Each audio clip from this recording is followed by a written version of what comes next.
రాష్ట్ర వ్యాప్తంగా ఉన్నటువంటి అన్ని ప్రాథమిక ఆరోగ్య కేంద్రాల్లో, కమ్యూనిటీ సెంటర్లలో లేదా ఏరియా హాస్పిటల్ అన్నింటిలో కూడా కూటమి ప్రభుత్వం వచ్చిన తర్వాత కొత్తగా గర్భిణుల కోసం, బాలింతల కోసం ఫెర్రిక్ కార్బాక్సీ మాల్టోజ్ అనే ఇంజెక్షన్లు అందుబాటులోకి తెచ్చారు. ఇది ఖరీదైన ఇంజెక్షన్. దేనికి ఉపయోగపడుతుందంటే రక్తహీనత, రక్తం తక్కువగా ఉంది అనేటువంటి గర్భిణులకు కానీ, డెలివరీ అయ్యేటప్పుడు రక్తం ఎక్కువగా పోతుంది, వీళ్ళకందరికీ కూడా దీనికి ఉపయోగపడేటువంటి ఇంజెక్షన్.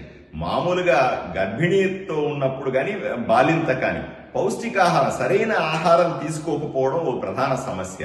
మా ప్రాంతంలో రాయలసీమలో పర్టికులర్ గా కర్నూలు జిల్లాలో చిన్న వయసులోనే బిడ్డలకు పెళ్లిళ్లు చేసేయడం కూడా ఒక ప్రధానమైన సమస్య మారుతుంది. వీళ్ళు డెలివరీకి వచ్చినప్పుడు ఎక్కువగా కనిపించే సమస్య.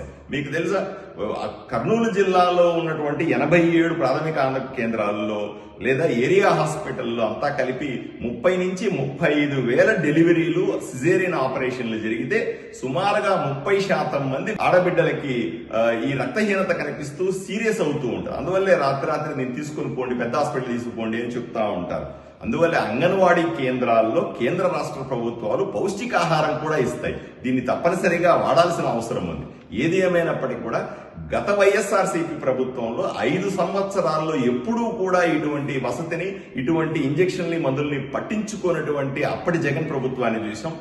ఈ రోజు రాష్ట్రం వైద్య ఆరోగ్య శాఖ మంత్రి సత్యకుమార్ గారి ఆలోచన విధానంతో, ఆయన చేస్తున్న విప్లవాత్మకమైనటువంటి మార్పులతో ఈ ఫెర్రిక్ కార్బాక్సీ మాల్టోజ్ అనే ఇంజెక్షన్లు బయట 2-3 వేల రూపాయలు అవుతుంది ఒక్కొక్క ఇంజెక్షన్. దాన్ని ఉచితంగా ప్రతి గర్భిణికి, బాలింతకి ఇస్తున్నందుకు ఆయనకు ప్రత్యేకంగా ధన్యవాదాలు తెలియజేస్తాం.